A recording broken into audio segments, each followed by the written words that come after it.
नमस्कार, आप देख रहे हैं बदलते भारत पर चर्चा। मैं हूं आंचल गुलाटी गुंबर। देश का भविष्य बनाते हैं उज्जवल, नए विचारों से परिपूर्ण छात्र हैं भारत का बेहतर कल। जी हां, भारत सरकार की ओर से विद्यार्थियों की प्रतिभा तराशने की दिशा में सकारात्मक काम किया जा रहा है। विद्यार्थियों को विज्ञान का अध्ययन करने एवं अनुसंधान में करियर का पीछा करने के लिए आकर्षित करने का प्रयास किया जा रहा है। इंस्पायर अवार्ड मानक योजना के अंतर्गत पहले स्कूल स्तर पर बच्चों के नवीनतम विचारों का चयन किया जाता है। ऐसे विचार जो समाज की समस्याओं का हल करें, उनका ऑनलाइन नॉमिनेशन भरना पड़ता है। इसके बाद चयन किए हुए स्कूल जिला स्तरीय मॉडल प्रदर्शनी में विज्ञान से जुड़े मॉडलों को प्रदर्शित करते हैं। इंस्पायर्ड अवार्ड के माध्यम से विद्यार्थी को जिला, राज्य एवं राष्ट्रीय स्तर पर अपनी प्रतिभा की चमक बिखेरने का मौका मिलता है। इस स्कीम को माननीय प्रधानमंत्री द्वारा स्टार्टअप इंडिया कार्यक्रम के साथ जोड़ा गया है। तो बदलते भारत पर चर्चा में आज वो सभी छात्र और उनके माता पिता इस कार्यक्रम से जुड़े जिनके भावी नौनिहाल कुछ हटकर करना चाहते हैं। तो आज की हमारे चर्चा का ताना बाना बुना गया है इंस्पायर्ड अवार्ड मानक योजना के इर्द गिर्द, और इस विषय पर चर्चा करने के लिए बेहद खास मेहमान आज हमारे साथ मौजूद हैं। डॉक्टर संजय मिश्रा, वैज्ञानिक डी एवं प्रौद्योगिकी विभाग। बहुत बहुत स्वागत है संजय जी आपका। और क्योंकि आप कैप्टन ऑफ द शिप हैं तो आपसे बिल्कुल पूरी जानकारी लेंगे कि आखिर ये योजना है क्या। लेकिन आइए समझने की कोशिश करते हैं कि जो ये मानक इंस्पायर अवार्ड या विज्ञान और प्रौद्योगिकी विभाग की तरफ से और खासतौर पे नेशनल इनोवेशन फाउंडेशन द्वारा संशोधित और निष्पादित किए जा रहे हैं, आखिर ये है क्या। राष्ट्रीय आकांक्षा और ज्ञान को बढ़ाने के लिए इन अवार्ड्स को और इस योजना को लाया गया है। स्टार्टअप इंडिया पहल को इससे काफी फायदा मिलेगा। एक बूस्टर डोज होगी स्टार्टअप इंडिया पहल के लिए। जो भी स्कूल्स इसके अंतर्गत पार्टिसिपेट करना चाहते हैं तो 31 जुलाई 2018 तक अपना नामांकन वो जमा कराएं। देश भर में करीबन 6ठी से 10वीं तक के सरकारी और निजी स्कूल के छात्र अपने तकनीकी विचार और नवाचार प्रिंसिपल और हेडमास्टर को जमा करवा सकते हैं। और इसका मकसद अगर हम देखें तो साफ तौर पर अनुसंधान के क्षेत्र को और आगे बढ़ाना है और साथ ही बच्चों को विज्ञान के प्रति जागरूक बनाना है। नवाचार को बढ़ावा देने के लिए करीबन 1 लाख विचारों की शॉर्टलिस्टिंग की जाएगी। देखिए कितनी काबिल तारीफ बात यह है। और डीबीटी के जरिए इन छात्रों के बैंक खाते में करीबन 10,000 रुपए की राशि दी जाएगी। जो इनमें से शीर्ष 60 विचार होंगे उन्हें नवाचार के लिए आयोजित सम्मेलन जो कि राष्ट्रपति भवन में होगा उसमें पुरस्कृत किया जाएगा। और इनोवेशन का आइडिया कितना अलग है, कितना आउट ऑफ द बॉक्स है, उसको लेकर चयन किया जाएगा। आप पोर्टल पर जाकर इसका ऑनलाइन आवेदन कर सकते हैं। तो ये थोड़ा संक्षिप्त में हमने बताने की कोशिश की कि आखिर इंस्पायर अवार्ड मानक है क्या। लेकिन हमारे साथ captain of the ship doctor Sanjay मौजूद हैं। संजय जी, मेरा पहला सवाल ये है क्योंकि हम इस योजना के बारे में बता रहे हैं और ये छात्रों के लिए है, खासतौर पर जो 6ठी से 10वीं तक के छात्र हैं। आखिर ये योजना है क्या और किस तरह से आप इसको मिशन मोड में लागू कर रहे हैं? जी, जैसा कि आपने अपने उसमें संक्षिप्त विवरण में इस योजना के बारे में आपने पूरा खाका दे दिया है जी। पर मैं उसमें 1-2 चीज़ें और ऐड करना चाहूँगा। जैसे पहली बात तो ये है कि यह स्कीम जो है भारत के सभी स्कूलों के लिए खुली हुई है, चाहे वो सरकारी हो, चाहे वो प्राइवेट हो, चाहे वो एडेड हो, चाहे वो अनएडेड हो, सब के लिए है। पहली बात ये है। दूसरी बात ये, आप जैसे आपने बताया हुआ कि ये योजना कक्षा 6 से कक्षा 10 के लिए है। तीसरी बात ये है कि आप सभी हम जानते हैं कि प्रायः बच्चों में बहुत ही कल्पनाशीलता होती है, बहुत ही सृजनशीलता होती है, उनके बहुत क्रिएटिव माइंड होते हैं। लेकिन आप खुद याद करिए, इसके पहले जब हम और आप छात्र थे तो कई बार स्कूलों में ऐसा होता था कि कोई आइडिया आया है तो उसको क्या करें, उसके लिए कोई हमारे पास एक आउटलेट चैनल नहीं होता था। तो यह योजना एक तरह से एक चैनल देती है जो कि स्कूली छात्रों के अंदर कोई भी नवाचार, नया आइडिया, और कई बार ऐसा छात्रों में ये भी होता है कि वो समाज की बहुत सारी समस्याएं रोज ही लगभग देखते रहते हैं, चाहे वो पर्यावरण की हो या आपके प्रदूषण की हो या ट्रैफिक की हो, ऐसी बहुत सारी समस्याओं से रूबरू होते रहते हैं।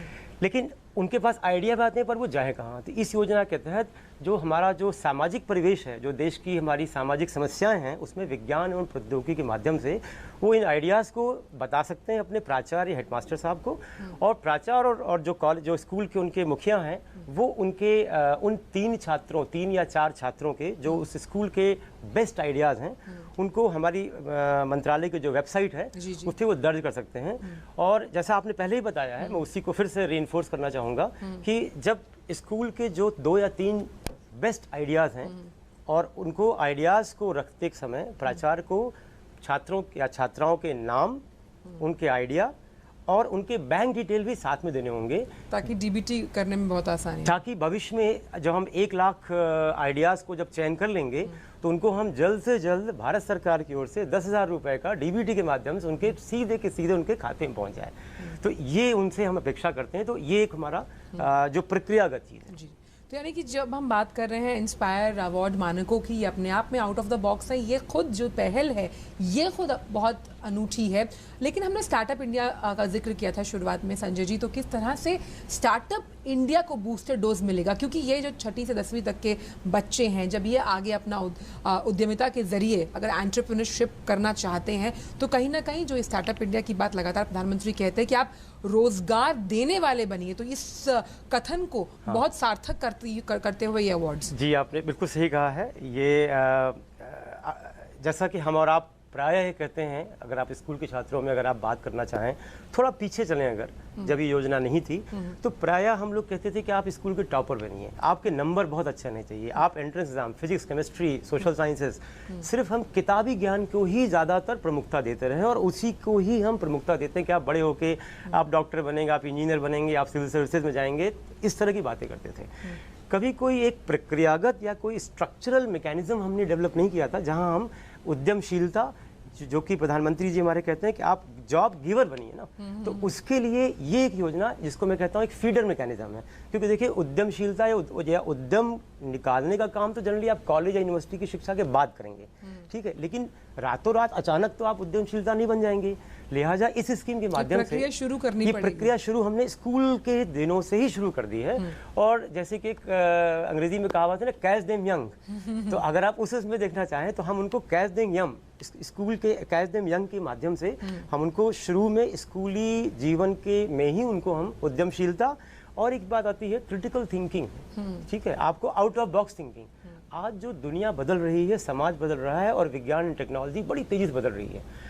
किताबी ज्ञान अपनी सीमाओं के साथ होती है। आज हमें नॉट ओनली देश को, देश विदेश यहीं आप देखेंगे, जहाँ भी आप देखेंगे, हर जगह हमें प्रॉब्लम सॉल्वर की जरूरत पड़ती है, ठीक है, जो समस्याओं को समाधान कर सके।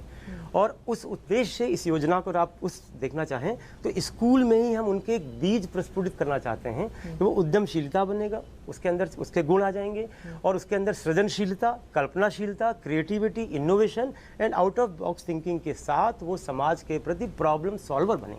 ये सारे गुणों का समावेश हमने इस योजना में स्कूल में शुरू कर दिया। बिल्कुल, समस्याएं बहुत है और हमें कोशिश ये रहती है कि समाधान हमें मिले। और जिस तरह का जिक्र आपने किया संजय जी कि स्कूली लेवल पर ही, मान लीजिए अब मुझे अपना स्कूल टाइम याद है, 7th 8th में जाकर लैब में जाने को मिलता था, उसमें भी कंप्यूटर काम कर रहा है नहीं है, हर एक बच्चे के साथ 2 बच्चे और 1 कंप्यूटर्स। लेकिन अब अटल टिंकरिंग लैब्स के जरिए, अटल इनोवेशन मिशन के जरिए और इस तरह के अवार्ड मानकों के जरिए काफ़ी जो परिस्थितियां हैं वो बदली हैं। लेकिन मेरा सवाल ये है कि यहाँ पर हम उन स्कूल्स की बात कर रहे हैं जो सरकारी हैं, राज्य स्तर पर हैं, जिला स्कूल हैं, तो उनके लिए तो अपने आप में ये कायाकल्प होगा, क्योंकि वहाँ पर बहुत सी बड़े बड़े जो संस्थान हैं, भले ही वो ना आए एक साइंस फेस्ट के लिए, लेकिन एक कंप्यूटर के माध्यम से अगर उनके वहाँ के बच्चे इस तरह के अवार्ड मानकों में पार्टिसिपेट करते हैं, भागीदार बनते हैं, तो उन्हें एक विश्व स्तर पर, वैश्विक स्तर की बात करें, राष्ट्रीय स्तर पर बात करें, अपनी प्रतिभा दिखाने का मौका मिलता है।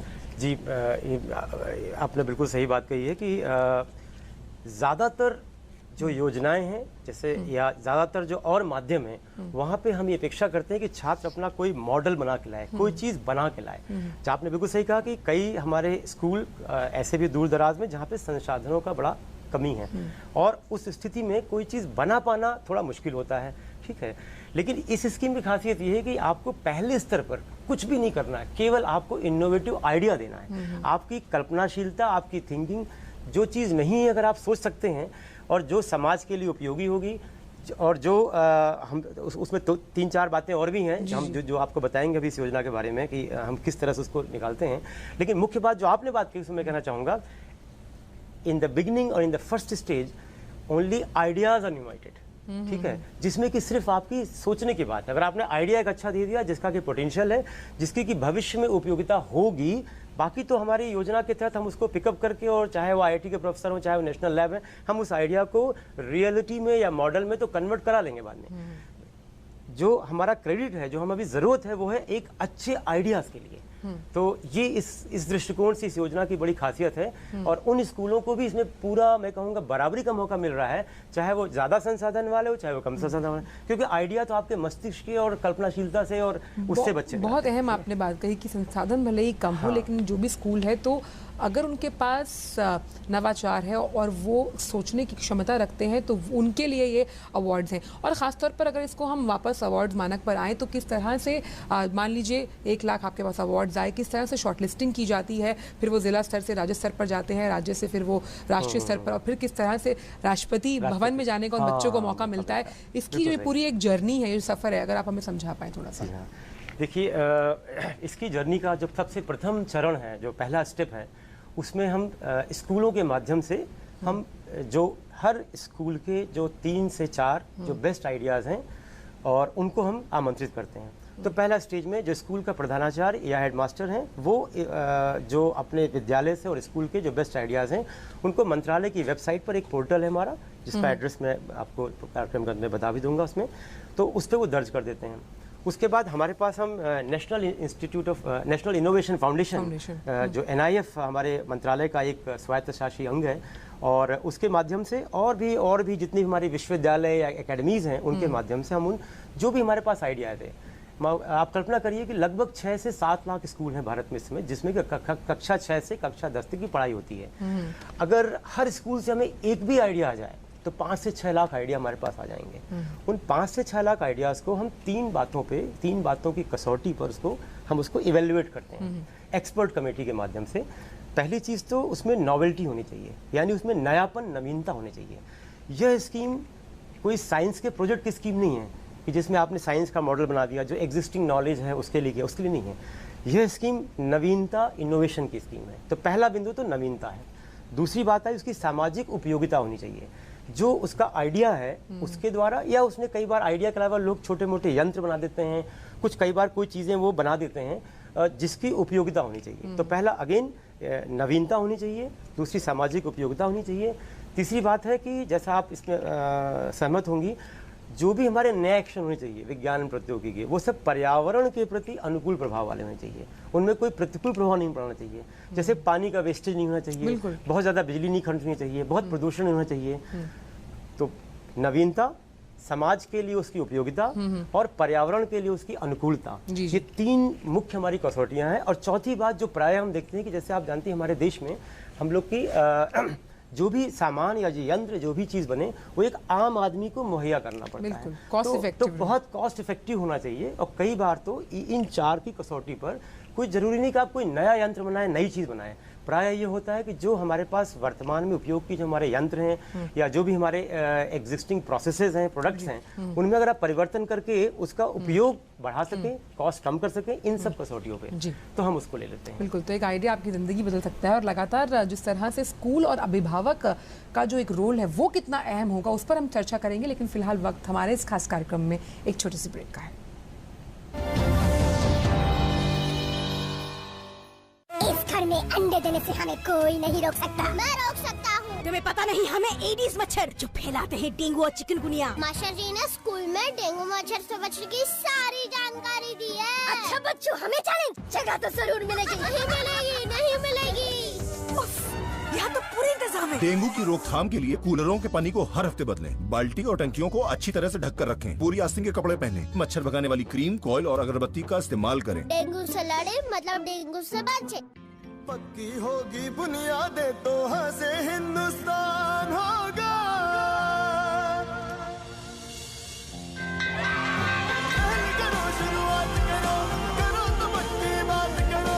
पहल करो शुरुआत करो, करो तो पक्की। वंडर सीमेंट, एक परफेक्ट शुरुआत।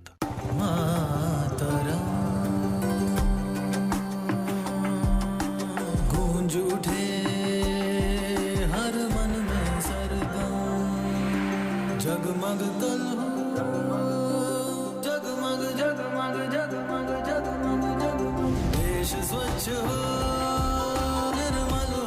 ये है इनक्रेडिबल इंडियंस और इन्हीं से है इनक्रेडिबल इंडिया। इतने सारे फल फूल, वाह कमाल है भाई। सब शौचालय का आशीर्वाद है मिश्रा। शौचालय? शौचालय नहीं, शौचालय, वो भी 2 गड्ढों वाला।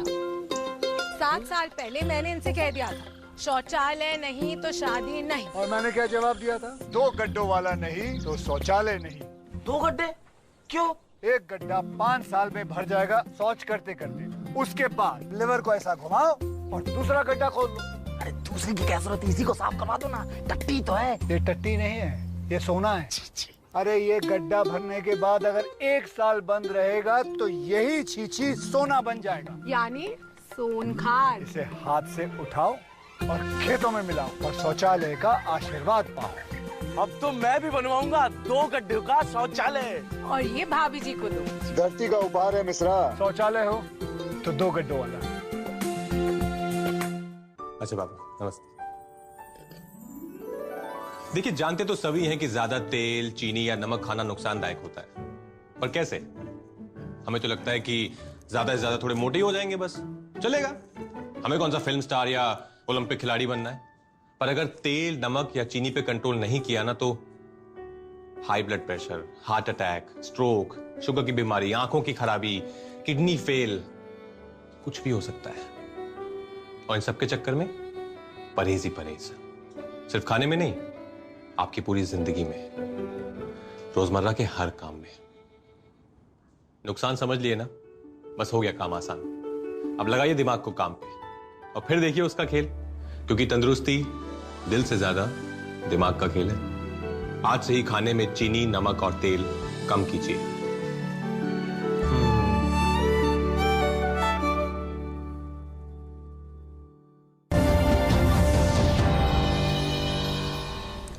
ब्रेक के बाद आप सभी का स्वागत है और बदलते भारत पर चर्चा में आज हम चर्चा कर रहे हैं इंस्पायर अवार्ड मानक पर और हमारे साथ डॉक्टर संजय मौजूद हैं।